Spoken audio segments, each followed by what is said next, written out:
and domestic rights policy that touches on foreign, it's about recognising that every aspect of foreign policy is a feminist issue. Our experience is particular.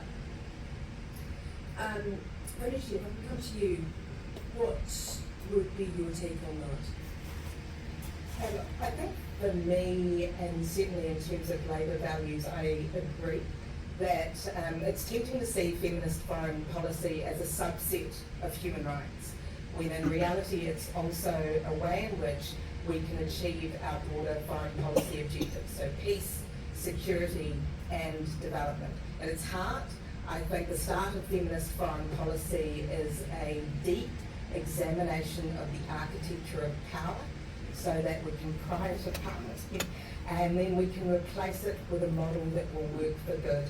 And when you look at foreign policy that is feminist overseas, it tends to take the approach of embedding rights and then ensuring that there's representation in place in decision making and resourcing. And those are the three key pillars of feminist foreign policy. If I can come to you, Laura, on the next one. I mean, I suppose it's related to the earlier question, because an awful lot of advocates, both in Aotearoa and New Zealand, but also overseas, are more and more interweaving feminist approaches with decolonisation and Indigenous approaches to foreign policy. So is that something that you feel goes hand in hand? Yeah, absolutely. And as Jerry was speaking, I mean, I agree with him vastly on most of those specific concerns globally, but I also noted the concern that some of those rising economies and voices as nation-state blocs don't respect women's rights. I accept that as we see them in terms of nation-states, but to say that they culturally don't rose alarm bells for me, because I think that the issue of colonisation and feminism go hand in hand, in that we need to recognise that feminism in fact exists in all cultures and is indigenous to all cultures, is strong and authentic, as it is in Iranian culture, for example, but that there are voices that have risen above those. And so, and global imperialism has had a lot to do with that. A lot to do with that. So it makes much more sense to trade in oil in the Middle East as an imperial power and ignore our indigenous feminism. And that has gone for indigenous people, as we understand indigeneity, for example, in terms of tangata whenua here, in terms of First Nations in Australia or the Americas, that the suffering or the indignation of indigenous cultures goes hand in hand with a global economic order that has prioritised the interests of certain others and certain other values as well. So, and I think that's where, as well, what sort of frustrates me, because I've sat on the Foreign Affairs, Defence and Trade Committee now for 2 terms, what really frustrates me is that we put those issues together in New Zealand in a basket in this committee. But what we never talk about is that it's actually all about trade. And you see it in the culture of that committee, you see it in the culture of MFAT when they come to present to us. Everything from the human rights documents that we sign on to and we, outwardly sort of ascribe to, everything in terms of peace building and our nuclear-free stance and everything is secondary to our our ideas about trade, apparently. And there's this agreement that the 2 major parties have, that they will prioritise trade and that they will never undermine that. And that has frustrated me for 6 years now. And I think that if we were serious about decolonisation, if we were serious about lifting those who are globally marginalised, women, gender minorities and Indigenous people alike, then we would actually stop and say the global economic order as part of colonisation. I'm enjoying your facial expressions a lot, Jerry. Hold that thought. Hanishi, what do you make of that? I disagree with Golriz that the focus is only trade. I actually think it's kind of poetic that I'm subbing in for Minister Mahuta, who's showing us what some of our priorities are. She's currently at the Pacific Islands Forum, where they're looking to operationalise the Blue Vision for the Pacific. In 2021, we shifted our focus to the Pacific because of climate change and a desire to invest there, which we've done through a $1.3 billion fund, because we decided that we needed to focus on development. 60% of our development work goes into the Pacific. And yes, security is also what we focus on. And we've said very clearly that any strategic security decisions need to be made by the Pacific Islands Forum. I'd say our other focus is not just trade, but it's an independent foreign policy. And in part that is security. So yes, it is having security allies, but it's also about retaining our independence in terms of our nuclear-free position. Yes, it's trade, but it's about bringing our values to the table. And I think what we've seen in the EU and the UK free trade agreements is that we've had chapters on gender rights, chapters on climate change. We're bringing our values to the table even through our trade deals, but that trade is important. And lastly, it's investing into the maturing of our multilateral framework. I think in some ways the 48 Charter is an artefact of World War II. And we've seen that in some ways. And Jerry's commented about the shifting global landscape. And New Zealand is very much focused on continuing to work in that multilateral space, because it is a trade-off if we decide only to work on our own. Jerry? Perhaps not surprisingly, I don't agree with everything that Golriz has said, but I would agree with a lot of what Manishi has just said. And I think, a criticism, with all due respect, that there's too much of a focus on trade. You just step that back a little bit and say, well, New Zealand is a country that enjoys the lifestyle far in advance of what our domestic economy alone could afford for us. And we certainly had that proved during the COVID times. The second point I make is that when a country is impoverished, it's women who suffer the most all the time. And you've seen a little bit of that emerging in New Zealand at the moment. And so the next bit would be that if you are an impoverished country, then your voice in the world is also significantly reduced. So while we could say, well, look, there's too much focus on trade and not too many other things, it's more about ensuring that New Zealand has influence in any forum that is going to protect or preserve or promote the values that we have, which is freedom, security, and equality of individuals. So, there's not a huge difference between us all. I think I've got to say, Golriz, the Foreign Affairs Select Committee, which I've been on for about the same period of time, works very cooperatively, and we do a lot of good work.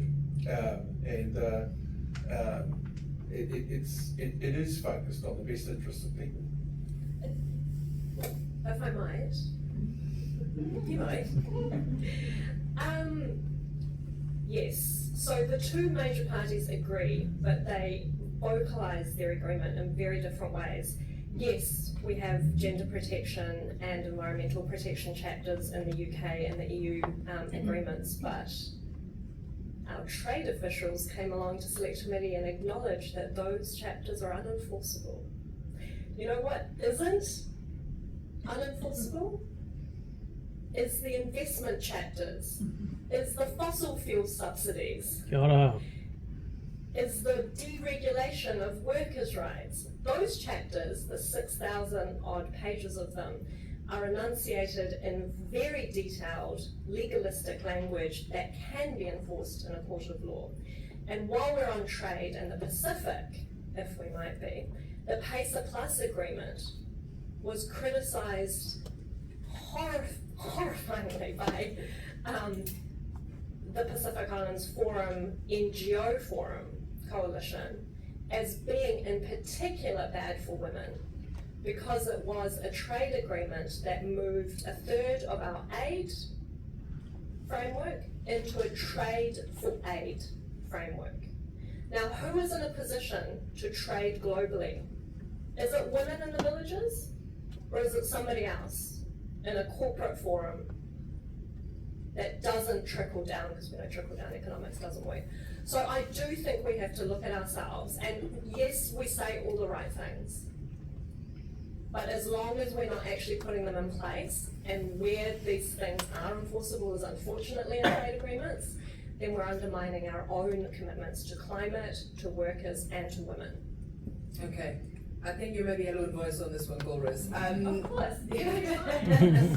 Finish if I can. Inaccurate voice too. He said inaccurate. He didn't make his microphone up, but that's what he said. Just forget it, girl. It's okay. I said it for you, sorry. Venetia, if I can come to you, and this might be a slightly tricky one for you because obviously I know you're representing Minister Mahuta, who's not here, but what are the top priorities for Labour for foreign policy, and what do you see as some of those, I guess, risks but also rewards over the next Parliament? Well, I think some of them I've spoken to. So the big Pacific reset was the big shift in our climate, in our foreign policy, and that does dominate our foreign policy. And I think we've seen that across climate, across development, and security as well. And then, of course, it is the second thing I mentioned, which is retaining our independent approach to foreign policy, but bringing our own values as well. And the third thing I mentioned, which is looking to support the maturing and the evolution of our multilateral architecture. But we're living in a moving world, we know that, and Jerry has recognised that we're seeing sort of a polarisation in many ways. We're seeing a growth in nationalism in a way that's posturing against gender rights, and I do think that that has been a significant part of our response, and we have responded. Okay. Jerry, how have things changed in national take power? Well, can I say, firstly, I think the consistency of New Zealand over a long period of years around that independent foreign policy approach would not change. I think the big challenge that we face is both the emergence and the decline of China. So we are one of 143 countries that have China as a number one trading partner. There are many other countries, including the United States, who have such significant entanglement with China that their economies are adversely affected should any of that change. But the reality is that our value structures are different. And so we have to, I think, work out how we shift. I'm sorry to bring it back to this trade issue, is how we shift a lot of that away from that dependence. At the same time, preserving everything that we have as a lifestyle in New Zealand, but keeping to the fore the fact that we are a free country. We're an egalitarian country in so much as gender issues are concerned, and we value that international security. When you think about that concern that I expressed at the start about the emergence of the BRICS countries being a larger voice in the world, and I think at the same time the impotence of the United Nations, particularly when you've got the Security Council veto, they are challenges that we are going to have to face and work our way through. No simple answer to that, no. But nonetheless, they are very serious challenges, potentially over time to our way of life. I'm interested if things would change in the Pacific if national command. No, look, with all due respect to Venetia saying that the Pacific Reset was in 2021, it started before that. And I think certainly when I was Foreign Minister, the first trip I made was into the Pacific to signal the strength of that relationship. I think the Pacific Island Forum is something that we would want to see a lot more emphasis on. It's sort of dwindled a little bit. And then you've got the whole issue of Pacific debt, which when you start to actually add it up, country by country, it's not an insurmountable amount. So finding a way through that as an alternative to the Chinese indebtedness. I think it's important, and that requires us to work with like-minded partners, United States, UK and others. Okay, Goras, I'll come to you. That was, can everyone just stop and appreciate the socialist foreign policy that just came out here? I am deep. You know, deep down, I'm a greenie. Deep down. No, he's called solar. It's quite weird. Anyway,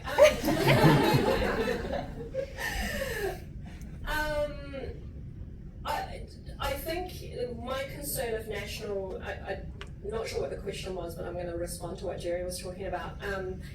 My concern is the Pacific Climate Finance Fund. So, yeah, and they have promised to slash a lot of the climate infrastructure in our law and also funding. That fund is absolutely essential to our Pacific neighbours, both in combating climate crisis in terms of mitigation and also obviously preventing worsening of conditions. But I agree also, and I mean it is absolutely Green Party kaupapa to say actually inequality and climate crisis are joint. That debt issue is huge, and we keep talking about the presence of China and the rise of the US and this sort of security concern. But nations that are like Tonga, we went to Tonga on a fishing, illegal and overfishing inquiry in our committee this term, and Jerry and I took different trips. But the Tongan example was probably the most harrowing for me, and it was, you know, their entire economy is just paying off the interest on Chinese debt that they had to take on after the last cyclone. You're right. And so, you know, you've got this meeting point between climate crisis that they can't afford to combat, and then this indebtedness. Can we really tell them to say no to China? They're just trying to build homes and live.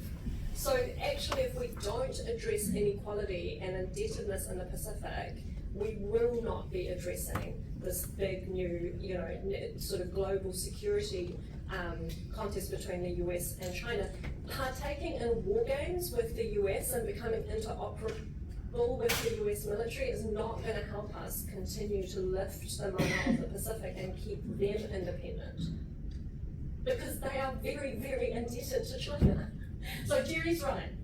And if I could just add that I do agree with Doris that some of those programs are at risk, and we've announced things like 15 million going towards the Solomon Islands to be able to do local adaptation initiatives. But it isn't just climate change, it's also the sexual and reproductive rights programs that we're instituting in the Pacific, which are huge. We announced a focus on contraceptives last year. This is huge, it is new, it is really very powerful for women's rights, and it's important that the ODAs stay as it is, if not continue to increase. I'm actually worried about those programs. Since we're talking about feminist foreign policy, because I know when we had Simon O'Connor in our committee, he was actually against some of those reproductive rights programs. So can you guarantee that they'll stay? Yes, I can. Absolutely. Look, I'll make the point here. So you look at that debt that Tonga's taken on, had to take on. I think, you know, if you want to put the category of the Western world versus that BRICS world, whatever, we've taken our eye well off the ball. Their indebtedness is something like about $480 million. Now, you know, what do you build in New Zealand for $480 million? It's a manageable amount. And I think, you know, I would certainly like to see the organisation of a Pacific Development Bank that gave other alternatives, that had those sort of focuses, that would see, you know, good infrastructure built in those countries. Part of that trip that, or the investigation that the committee undertook, saw us go to different countries. I went to the Solomon Islands, and as you know, they've got their security pact with China, they've got the policing arrangements, and they have significant debt. And you know, the most alarming thing, though, in all of that is the number of young Pacific Islanders who are being offered educational opportunities in China. Large numbers. We're talking over a 4-year period, 6,000 people. It is incremental, or exponential, sorry. So over a 10-year period, you're talking a very large number of young Pacific Islanders who are going to be educated inside a different culture to the one that they might currently understand and we might understand. Hello. I put everyone to sleep. And I think, you know, we do have to work collaboratively with other countries to work out how we shift that a little bit. You can't change it overnight. You can't, as Scotland says, expect it all to turn off. But you can do some things that are practically within our capability of doing.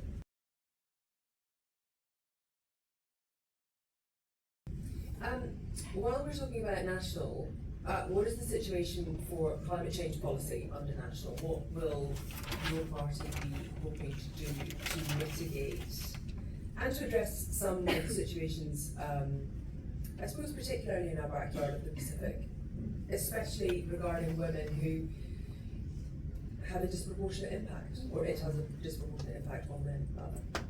Yeah, so firstly, I think we're often attacked on this, but we signed up to the Paris Accord. We're committed to the 2030 targets, committed to the 2050 targets. You've seen in recent days, we've committed to a rollout of the charging stations across the country so that the electric vehicles become the normal use inside New Zealand. We don't see that being any different to what was done in the 1920s with petrol stations. So there are some practical things. With regards to the climate change funding internationally, it's currently inside the MFAT baselines. It sits over a 4-year period of about $6 billion.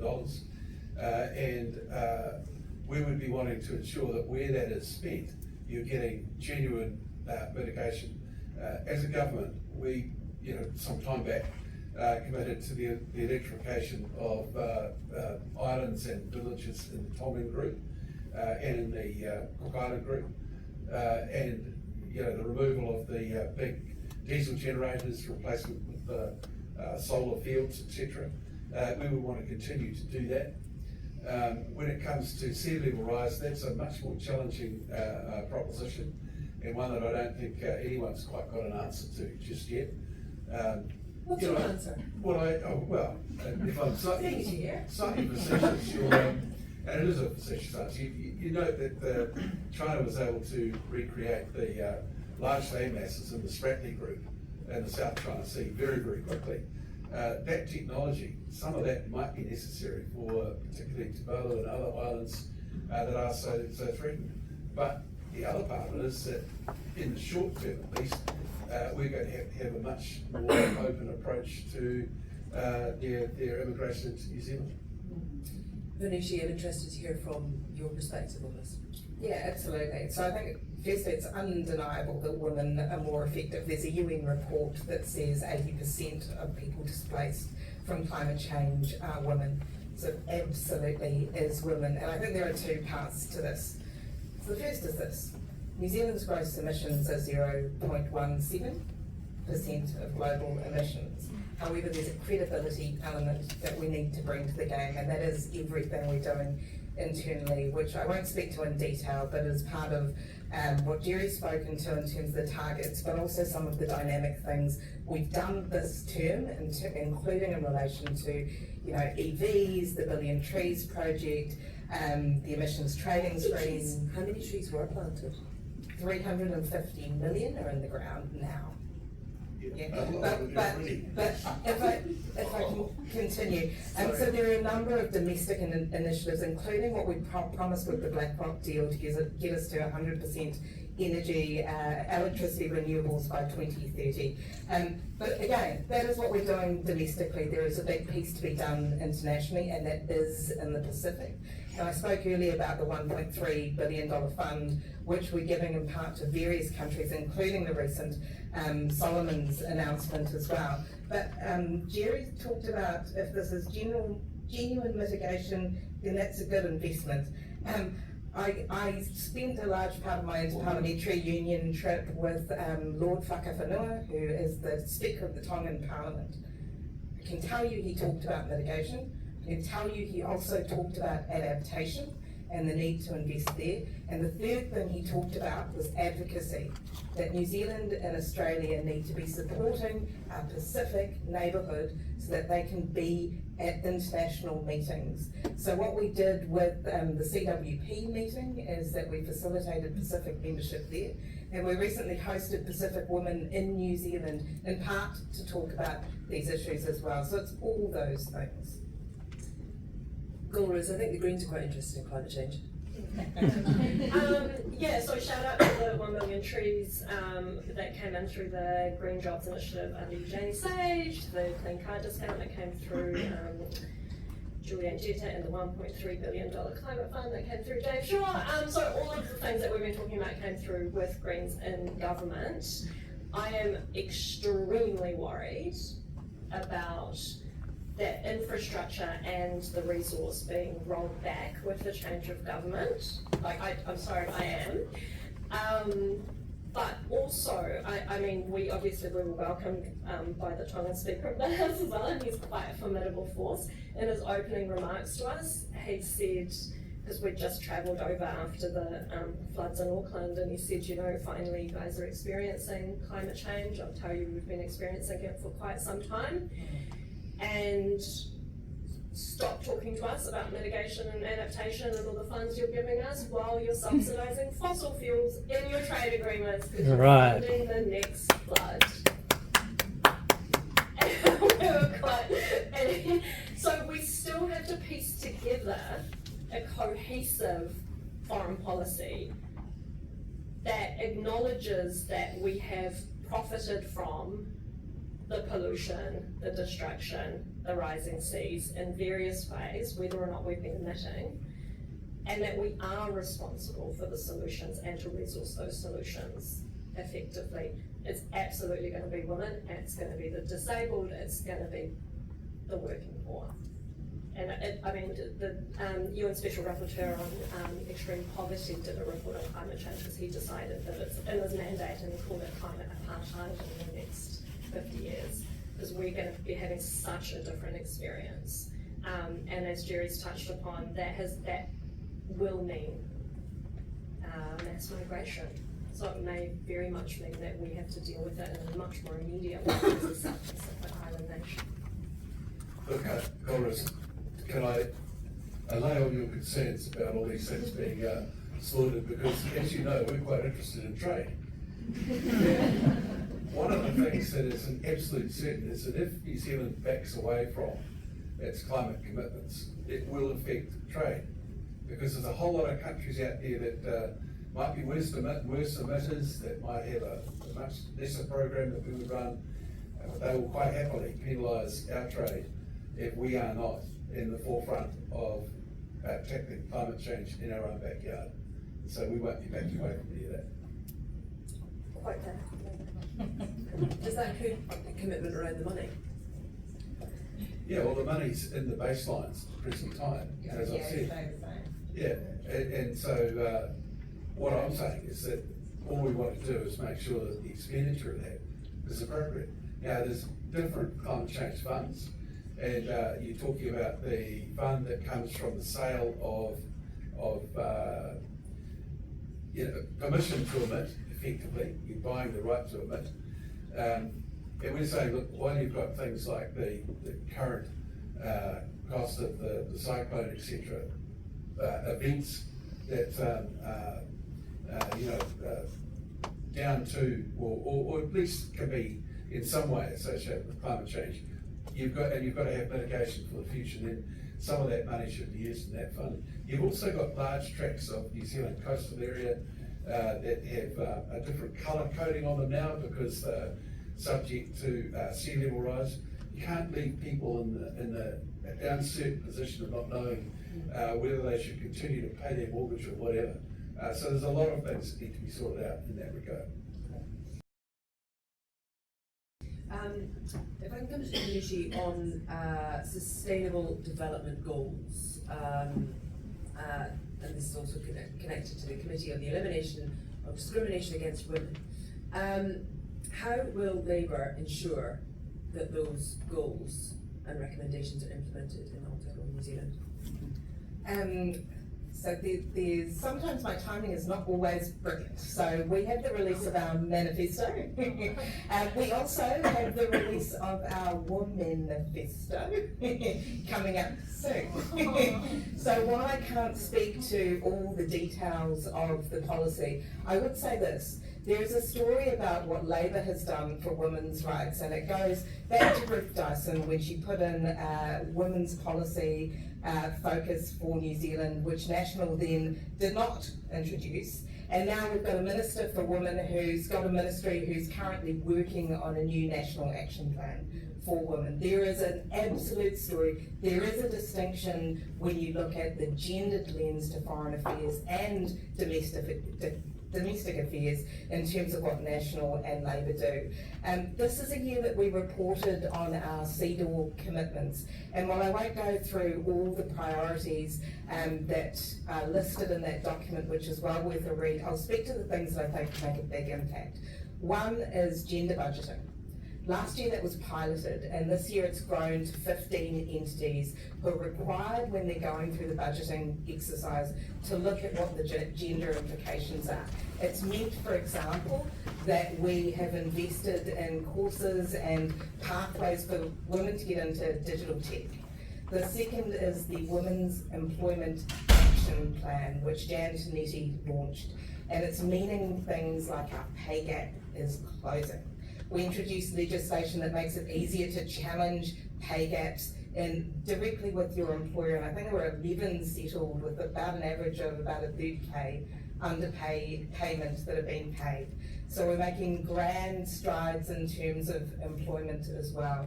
And health and sexual violence, we've got period products in schools. We've got an ACC scheme that allows you to make a claim if you've had a birth injury. We've just unreported by RNZ on that yet. Absolutely, as a good democratic society should operate. And we've also got a way in which we engage with others where we are prioritising talking about women's rights. We may not be there in terms of completely legally binding clauses, but my goodness, it's a huge step to have a chapter in the EU and the UK foreign policy agreements, fair trade agreements that are all about free trade. Not fair trade. That are all about women's rights. So we're absolutely working in that space. When can we look forward to the Women Manifesto launching? That's I believe it'll be coming to you in the next week. okay. That sounds interesting. Grace, how is this something that the Green Party would push for? I was just trying to get Venusia to say we just, the government under Margaret Dixon just launched New Zealand's first ever national action plan on domestic and sexual violence, which is like, what? We didn't have a national action plan? I think like the domestic markers and the way that we do implementation, we need to measure our achievements and the gaps in a way that reflects the experiences of different types of women.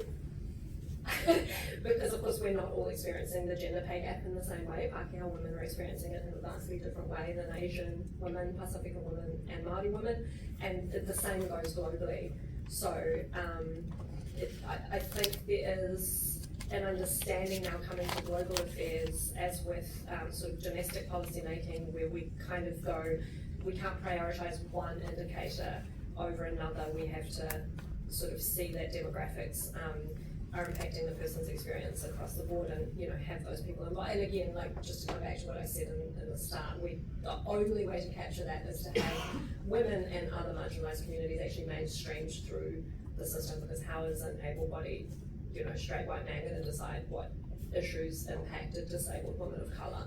So we're not quite there yet in the measurements, and we're not quite there yet in having an understanding of what all of those experiences look like. So I don't think we know where we're at, but we have made strides in the past couple of terms. Jerry, with the SDGs and CEDAW, how is National going to ensure that this is implemented? Well, look, first one, I pleased to hear your enthusiasm for measurement targets, something that hasn't been a lot of in the last few years, in my opinion. Look, all I can say is that if we were to form a government post the next election, our finance minister will be Nicola Willis, and Nicola is very, very firm on her views about a range of these issues that have just been canvassed. So they'd be very well articulated at the cabinet table, and you'd expect to have action that was commensurate with that. I think hopefully there should be some questions maybe coming forward at some point. Not quite yet, just hold those thoughts, and I think if you can write them down, that would be amazing, and Eva and others I think will collate them and hopefully bring them forward. But in the meantime, is it just crafty sloganeering that National, the Greens, Labour and others would maybe lean towards a feminist foreign policy? Well, we're in an election period. Everything's a crafty slogan. Is there anything behind the crafty slogan, or is it just? Well, no. It's, I don't know what you would say our crafty slogan was in this regard, but I think you your know, crafty slogan. Sorry, what was that? What was that? Your crafty slogan was Nicola Willis will do something about it. No, I don't think so. Yours was we've got a document coming out, so that's enough. Look, I think manifesto coming out. no, we don't. And in many ways, that's kind of giving in too, isn't it? It's sort of that's buying into the fact that you have to have something that's you're accepting a difference that you shouldn't be. There should be no question. I think there's a fundamental thing that Jerry is missing. I had a conversation a week ago with Colin Keating, who was our Security Council rep when Rwanda was playing out. And he uses this lovely turn of phrase. He says that women are powerful vectors of change. And he doesn't just say it, he points to data, and there is data showing that when you invest in women, you invest in people across peace, security, human rights, humanitarian efforts. And so that is the principal basis on which the work we do on women is founded on. Okay, fair enough. I respect what Colin has to say, and I'll be able to articulate some of that before.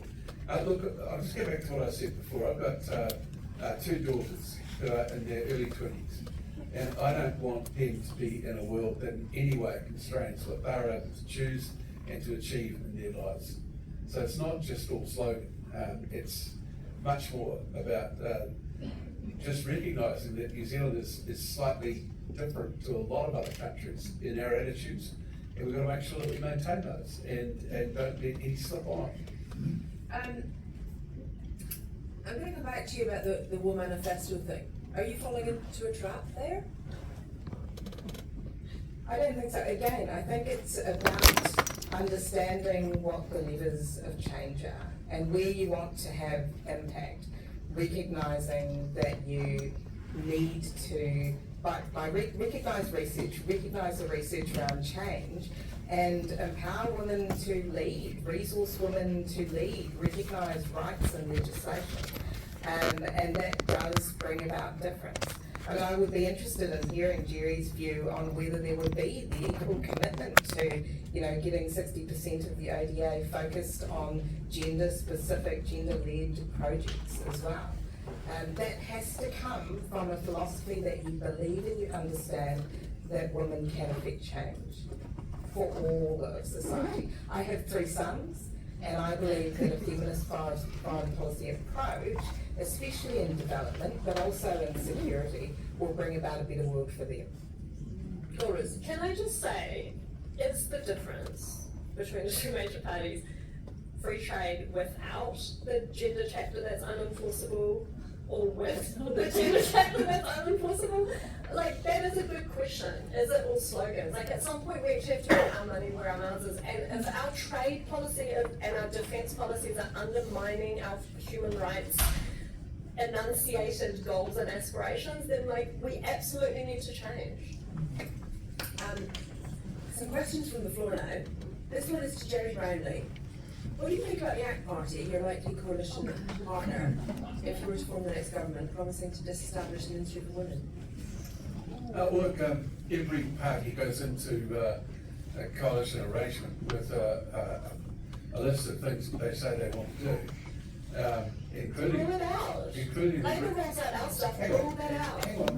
including the Green Party, who, as Doris has just pointed out, took the role for the Labour Party and they got lines put through them.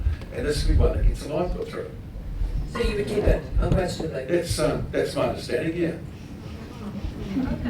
Okay. That's quite nice.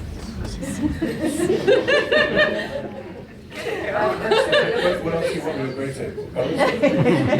Keep the Human Rights Commission, the Ministry for Pacific Peoples, the Ministry for Ethnic Communities, and the Ministry of Minority Affairs. Climate Commission. Well, Climate Commission! look forward to the Climate No, I think Commission. they are getting rid of the Climate Commission themselves. Climate Commission will definitely say, but on the others, bring your list along when we start our negotiations. Oh, here's another one. Sorry, it seems to be into you again.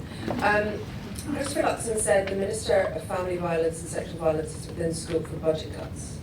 How can National reassure us that their commitment to women's issues is serious when they've already signalled otherwise? No, I don't think that's what the signal was. You've got to ask the question, why is there so much sexual and family violence, and why has it risen over the last few years? And if you really go down to it, you'll find that it's the pressures of the home finances. Often money is all too often right at the heart of it. And so, yep, we do need to have a more dynamic, growing economy that does pay New Zealanders better and does deal with cost of living things. You can go round and round forever having all sorts of... That's a point though. Would that work? Like a guaranteed minimum income then? Well, We've got a fully costed policy. No other party has. Sorry.